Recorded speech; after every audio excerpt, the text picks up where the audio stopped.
There are three main islands in the Bay of Naples: Capri, Procida, and I'm on my way to the largest, Ischia, which is where the story of Naples begins. The island was settled by Greeks in the 8th century BC, but when they found their surroundings a bit too volcanic, they moved to the mainland, where they founded Naples. Grazie mille. Thank you. The historic centre of the island is the town of Ischia Ponte, overlooked by its #1 attraction, the Castello Arganese. If that castle looks familiar, it's probably because you've seen it in the movie The Talented Mr. Ripley. But it's not the only film that was shot here. Elizabeth Taylor and Richard Burton sailed these waters in Cleopatra. Ischia's nickname is the Green Island because of its unique green volcanic stone. But everywhere you look, there's lush vegetation, and it's a landscape that's attracted musicians and poets. I am presently moved by sun-drenched Parthenopeer. My thanks are for you, Ischia, to whom a fair wind has brought me, with rejoicing, with dear friends. Rejoicing may be an understatement for what Auden and his friends got up to here. Their parties and antics were scandalous. Another famous 20th century fan of the island made his mark in a very different way. British composer William Walton moved here in 1949 with his Argentinian wife Susanna. And in her words, while William composed the music, she composed the gardens. Their name is La Mortella, Neapolitan for the place of the myrtles. And take it from me, even if you can't tell your Olyanthus from your Gypsophilia, these gardens are stunning. More than 1,000 specimens of rare plants and trees climb the hillside. Ischia is so fertile because it's so volcanic. Essentially, it's one big volcano, inactive but not extinct. And all that trapped energy produces a resource that draws tourists from all over the world in search of well-being. Ischia is literally boiling. There are 103 thermal springs on the island, their temperatures varying from 15 to 86 degrees Celsius. The result is a string of stylish spas like this one at Il Moresco in Ischia Porto. So, Alessandro, how long have they been using the thermal waters for cures? You know, the Greeks were on this island at least 2,800 years ago, already using the springs. And after them, we had Romans that set on Ischia, and they actually made the first thermal center on the island, which are many caves dug into the rock, and Romans were relaxing and bathing at their caves. So what kind of ailments do they treat? Well, there are some people that comes for the osteoarthritis, others that cures the arthritis. Well. Then if some people had an operation, they come for the rehabilitation in the thermal springs. Okay, so it's a good place to come, but how do they go about treating them?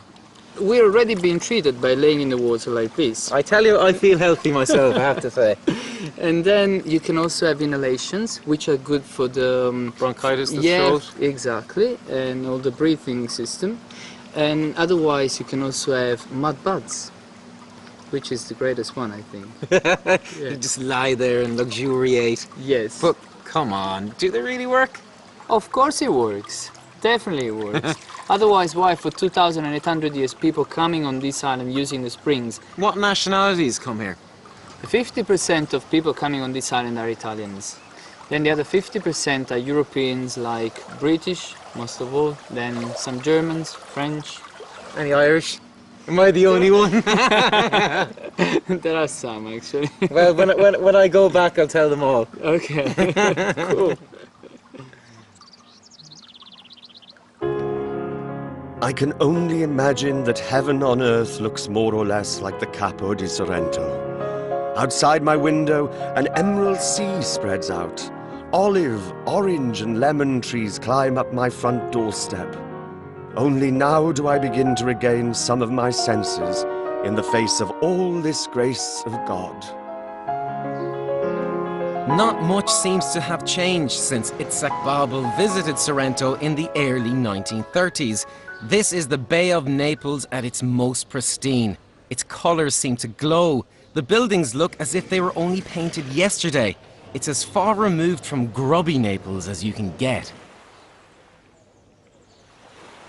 Sorrento took off with the aristocracy of the 18th century on their grand tour, but this resort is a bit different from the rest. Not only is it cleaner, the geography takes your breath away. Sorrento, like those Roman villas so long ago, is strung along a cliff top. Each hotel has its own narrow strip of beach, and access is by lift, or stairs if you've got the energy.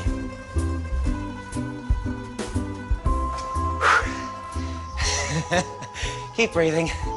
I got done with this to get me up.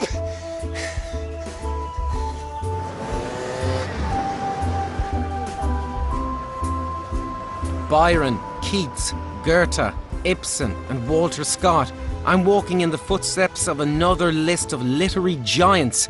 But unlike them, I get to try the local speciality. Well, to be honest, we don't know whether they tried it or not. But what we do know is that it wasn't popularised or mass-produced until the 1980s. And connoisseurs say the best comes from this region. Everywhere you look, there are lemons. I'm talking limoncello, the zesty little Italian liqueur. And though its history is a bit cloudy, we do know the families were making it here in the 1900s. Hi there. Can I try a little drop of limoncello?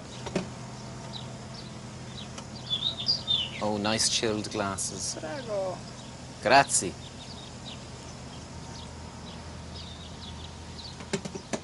Ooh, potent. Yeah? Yeah, it's very nice. How long does it take to make? Like 5-6 days. Yeah? Yeah. And is this the best limoncello in the region? Yeah, for sure. You don't do it by the pint, do you? No, just shots. Oh, that's disappointing. It's nice. I like it. Thank you. Here at the Giardini di Cataldo, a sort of inner city farm, the Esposito family have been making limoncello for the past 10 years. And it's good.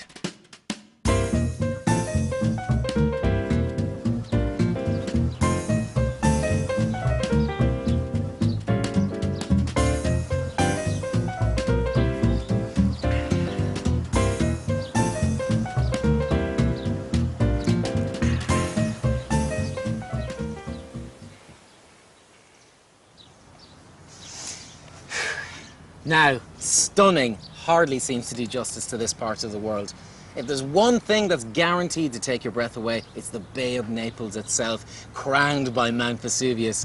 Throw in the food, the attractions, and of course, the liqueurs, and this is definitely a place that I'll be coming back to.